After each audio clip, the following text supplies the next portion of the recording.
Hello from the Minnesota Psychological Association. My name is Dr. Jennifer Harrison, and I am the Public Service Division Chair at MPA.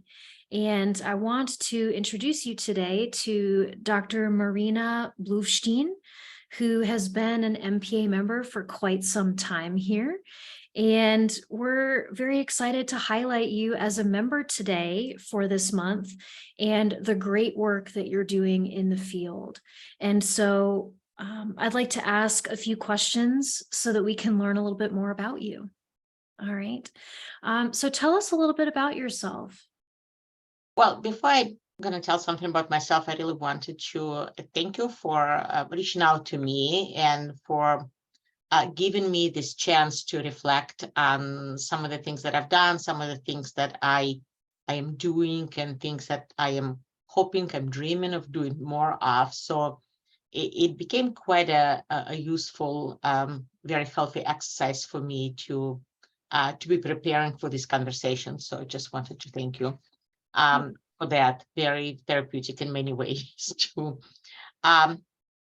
So what should I tell you about myself? So I do speak with an accent. So for those of you who have not noticed that, just giving you an alert, I'm going to continue to speak with an accent for the next 5-10 minutes. I will have this conversation. I am a transplant in the United States. I came to the United States as a refugee back in 1994, so almost 30 years ago now. And in terms of the field of psychology, I am a career change psychologist. So I had a sequence of 3 careers before becoming a psychologist. So it's, as I say sometimes, in my previous life. So this is at some point was a very new thing for me. And then the task for me that I do enjoy is, and keep enjoying, is the integrating all my life experiences in my previous life and my professional experiences, my previous careers, into what I'm doing as a psychologist, and I enjoy it immensely. So that is just, I think it's one of the most salient thing about me that people notice and they ask. So I thought I'll just tell you this is what it is. So I'm licensed as a psychologist, and it is really a second license for me. I'm dually licensed. I'm also licensed as a marriage and family therapist, and that license for me came first chronologically, and then I became a licensed as a psychologist in Minnesota. Very nice. Tell us a little bit about your practice as well. That's a very good question. And I'd hope sometimes that it can make a description of my practice briefer. And then I'll start writing notes, and then it will be like comma, comma, comma, comma, comma. And then I think my practice is perhaps a bit unusual. It became a bit unusual, and really is an outgrowth of this whole integration process that I've mentioned earlier, but also many different things that I'm doing. I like to think about my practice as holistic in the broadest philosophical sense of that. I do client care, not very much. It used to be a full-time solo private practice for more than a decade for me, with all the things attached to that, and all of the beauty and ugliness and difficulties and challenging and joy of that. And then it became somewhat smaller. I do quite a bit of supervision, and I'm a board-approved supervisor for the Board of Marriage and Family Therapy and Board of Behavioral Health and Therapy. So I do quite a bit of supervision. I think the bulk of my practice is consultations, which I really set apart from doing psychotherapy. And that would be like a wellness consultation, mostly with healthcare professionals. And I would say maybe about 60%, like a bulk of that part of the practice are people, mental health professionals residing outside of the United States. So it's a lot of international work. I do a lot of teaching. I'm a full professor and full-time faculty at the Adler University in Chicago, actually. So I'm really between two states, and I fly a lot. So sometimes people ask me, how do you get there? I said I have Adler Force One. That's my private jet. In a way, but I do teach courses in psychotherapy and adherence psychotherapy. So these are really hands-on applied courses. I do teach in Chicago. I do teach in our campus in Vancouver because we have a Canadian campus. And I also do teach internationally a lot. And I usually, outside of pandemic, of course, I spend maybe 2 months out of the year combined in teaching in various parts of the world. I think I've taught in maybe 25 countries now, always hands-on, practical, doing psychotherapy courses. So I say it's holistic. It feels holistic to me. Maybe I say it's holistic because I like the sound of it. It's hard to know, but I do consider all these parts are really enriching each other. There is a lot of kind of cross-pollination in all these parts of the things that I'm doing. And I do consider these are all a part of my practice being like practice of living as a psychologist. So as a psychologist, this is what I'm doing. Whatever I'm doing, whether I'm teaching or doing supervision, do consultation. I have a lot of correspondence with people seeking input on in all parts of the world and nationally and locally too, on using adherent interventions, using assessments, understanding some of the concepts of adherent psychology. So again, when I respond to these random emails from nearly strangers sometimes, like I know where they're coming from, but I may not know them personally, I do remember that I am adhering to the best, at least aspiring to adhere to the best practices of the profession of psychology, and that's very important to me. I don't know if I answer your question. Yeah. I was going to say, thank you so much. Wow, that you do quite a lot and in a lot of different areas of psychology. So that's great to hear that you do quite a number of things. What is the last good book that you read in the field that you would recommend? My latest couple of favorite ones, and I always, okay, not always, I'm taking always back, so almost always, frequently, I read like a couple of books, or maybe 3 books at the same time. I frequently read something absolutely new and something that I need to reread. I feel like I need to revisit, and something old, these things like something old, something new, something borrowed, something blue, and 2 pence, I think, in a shoe, or 5 pence in a shoe.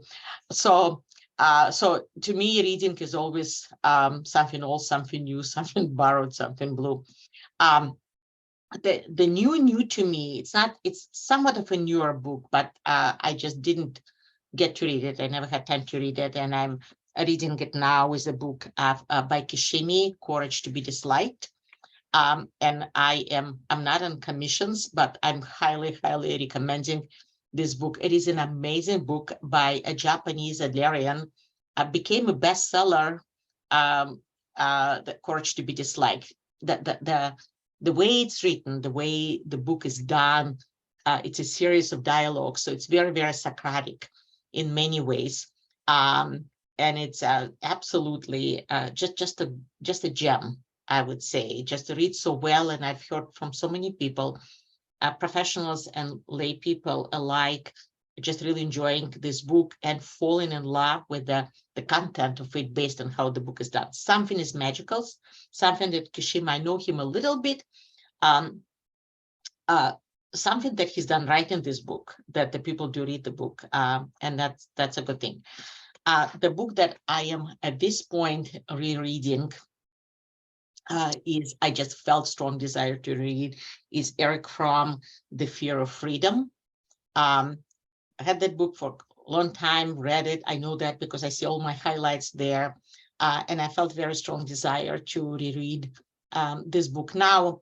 Mostly, I think the kind of the nudge, self-nudge to me to pull this book from my bookshelf behind me is that I'm an associate editor of the Journal of Individual Psychology. That's actually another part of my practice. I write a lot, just happen to be. And I'm a guest editor of the upcoming special issue of the Journal of Individual Psychology, which is a major Adlerian journal on a topic of war, tyranny and wars. And then that will come in the fourth quarter of this calendar year. So it's upcoming, so the issue is upcoming. And I was writing a lead theoretical and historical article for that special issue. And then I thought, okay, I need to read Fromm again. So that's another gem. It's a good book. It's a solid, it's heartfelt, it's piercing right into the heart, especially now as we are looking at all the things around the world and locally too, and are concerned with the topics of tyranny and true freedom, and the fear of it and the price we pay for it, and us and our clients and all of us walking on this planet, there is really no difference. So Eric Fromm is just absolutely wonderful book. And many of you might know the name, but The Fear of Freedom is a good book. So that would be like that. These are the top on my desk right now that I'm referring. Of course, I always have the purple Bible, as we call it. See, it's like duct taped. It's a Individual Psychology of Alfred Adler. It's always sitting here. I have DSM-5 for those of you who might be, I mean it, the TR one. It's right here. I'm actually working for that because I am a co-editor of the new edition of the Psychopathology and Psychotherapy, a Adlerian book based on the DSM-5 TR. I'm authoring a chapter on trauma and stressor-related disorders. So that I'm through that chapters at least quite a bit. Yeah, wow. I think that's enough for the reading exercises. Yeah. Well, thank you for those recommendations. And it must be a good book if you're reading it for, an additional time. So that's wonderful to hear too. Who have been your mentors in psychology and how have they influenced you professionally? I think if I would talk about the field of psychology, which would be for me, since I came to the United States, so it's really just a limited kind of time frame, this last almost 30 years now. The first and one of the most influential would be Dr. Mary Mullenbach, who was, so she's a psychologist in the state of Minnesota, and she was my site supervisor back. I was doing my internship for my MFT actually at that time with St. Louis Park school system in junior high in St. Louis Park, and then Mary Mullenbach was my supervisor, and her presence and the way she did that and her influence really followed me for many years. Some other local psychologists, Ruth Katz, who was one of my instructors, the most influential, my didactic instructor back when I was doing my master's degree at the Adler Graduate School in Minnesota. That was many moons ago, who's became a very, very close friend and mentor and a colleague.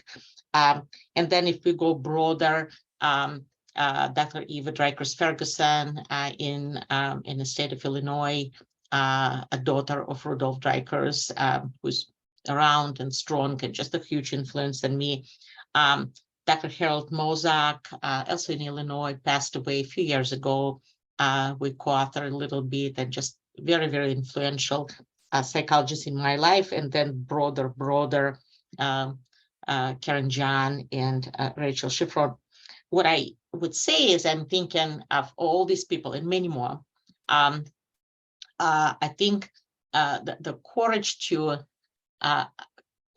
to dare imperfection and courage to make the next step, and knowing that it's going to be by default imperfect, but would lead me to perfection. I'm a neurotic, very much so, and carry a good genes of perfectionism, although I like to think about myself as in recovery, being in recovery.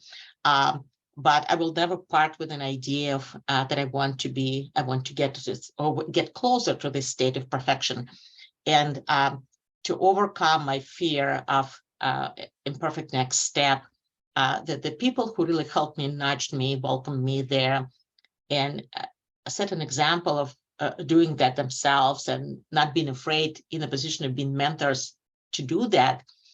These are the people that I just love so deeply, and those of them who are not around anymore, in my heart, they are my mentors. They're very, very important people. I hear the voices a lot, even in the daytime. Even when I feel very together, so there is no hallucinations.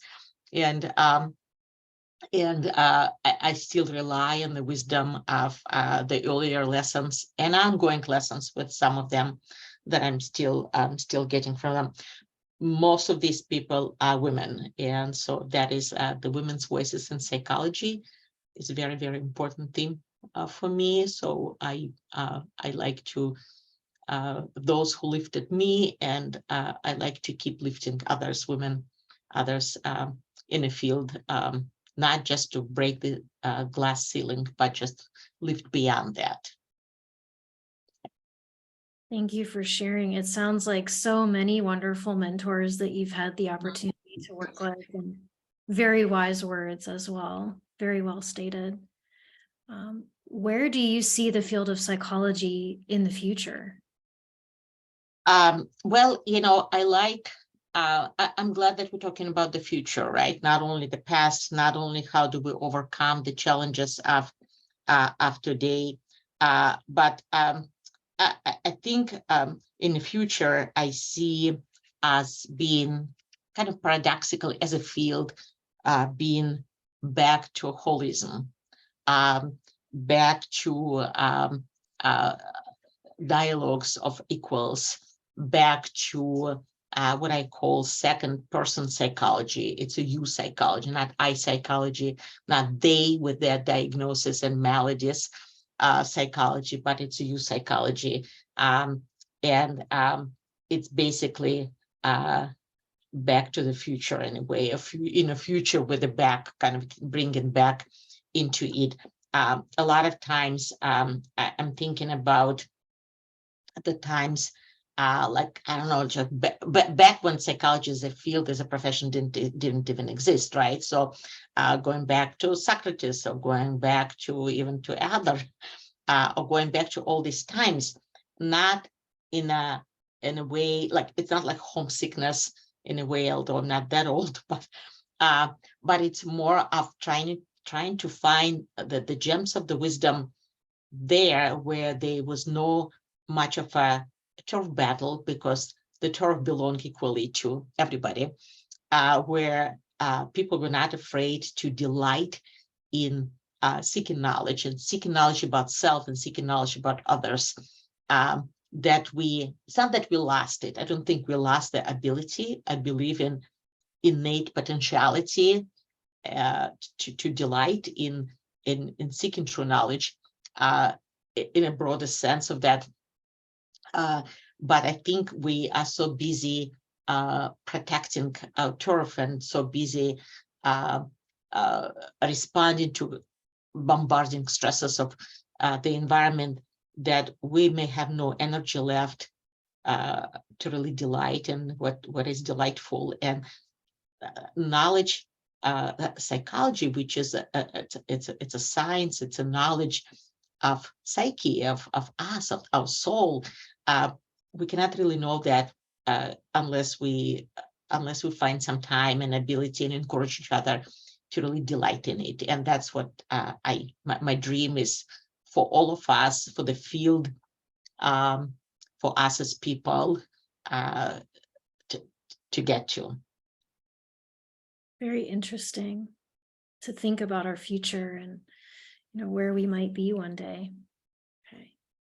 And just a couple more questions for you. So if there was a student or an early career professional who was to ask you for advice on pursuing a career in psychology, and perhaps following in similar footsteps as yours, what wisdom do you think you might offer them? Okay, that's a good, I like the word wisdom. I've noticed lately, I think maybe like in the last couple of years, people say, well, thank you. Like I would present to teach something and people would say, thank you for whatever knowledge you shared and the wisdom. I thought, okay, I'm getting old, so the people start using wisdom. But I would say, don't follow my footsteps. Find your own path. Don't try to feel into anybody's shoes.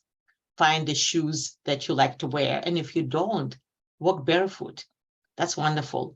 Get a sense of your barefoot, like your feet on the ground, whether it's prickly, whether it's a smooth, whether it's muddy, whether it is what it is, but it's like you do belong to this planet. You belong to the field. You'll find your own path. As soon as you'll stop worrying about feeling into other people's shoes, you'll find your own pair of footwear. Absolutely. That's how it happens. It happens since the beginning of the times, and then it's going to happen now, and it will be happening in the future. Just go for it, and find joy in it, and don't worry about following. If it will happen that you will find others who walk the same path, these are people who are of equal values with you, of equal potentiality with you, of equal knowledge with you, not necessarily the one that you kind of, a tail off or trailing behind. Don't trail behind anybody. Walk as equal, with equal respect, equal knowledge, equal value, equal potentiality. I love that. Very wise words. And just one final question Yeah. for you. So since you have been a member with us at MPA for quite some time, is there anything that you'd like to share with those watching today about what your membership has meant to you, or things that stand out to you about MPA? Yeah, I've been a member of MPA for quite some time, and there've been some kind of more active phases, I would say, or stages in my membership, and perhaps less active in a way from just physical activity standpoint. I don't always make it to the conferences because sometimes just the schedule would not align. It just sometimes does not happen. And I would always have it in my paper calendar, and then thinking, okay, maybe the stars will align differently, and I would be like, because sometimes I'm just physically not in town. I might be in Chicago that weekend. But it is really a professional home for me, really. And the one thing I know that it is a professional home is that I'm a member of Division of Private Practice and the listserv. And it may not feel like a home, but it is a home because I literally, and you got to trust me on that, I read every single post all the time for as long as I'm there, which is like 4 years now. And there are phases where times when it's kind of more quieter, or people would just be seeking for maybe like a referral or checking on, like support services for clients or anything of that nature. But I also remember some of the very, very heated discussions, some of the very heated debates on and off on different topics. And I'm always so incredibly both proud of being in a field with these people, being colleagues with these people, and also very grateful for being able to, however passively, learn from all these discussions that are going on, and very, very, very much admiring as I'm trying to, because there's some of the names that you kind of almost like you start imagining that you know these people because of the patterns that you see, and so admiring of all the people that they're the posts they share, and sometimes the messages would come like at midnight, at 1 a.m, that carving out time, finding time to respond to the colleagues' requests or inquiries or worries, and calm people down and normalize the experiences, whether it's seeking services for clients or dealing with insurance companies or whatever it is. And I know if at any time, like randomly, I'll not be able or will not be getting these messages, this post on a listserv, I know it's going to be a void. I know that, and I don't want that to happen. Even though I'm not like the most, or maybe at all, very active. I don't post really often. I might respond a couple of times, maybe a year. But I just want also everybody who is like very devoted and maintaining this listserv to know how much it is treasured and needed by others who may not necessarily bring the voice up or be very active. So it's such a needed service. It's such a good place to be. It's such a good place to feel belonging in a most profound daily routine, stable way. I would say it's a sense of belongingness that is very, very stable, if that makes sense. Absolutely. Thank you so much for sharing your experience with MPA as a member, as you've been with us for quite some time, and also, yes, the value of the private practice listserv has definitely, it's been around for a while, and many of our members do use and benefit from that too. And I'd just like to say thank you again so much for taking the time today to speak with us, tell us a little bit about you and your very unique practice in psychology, and for just sharing that with us and your expertise. And for those watching today, remember that MPA is your home and network for advocacy, connection, and growth. Thank you. Thank you.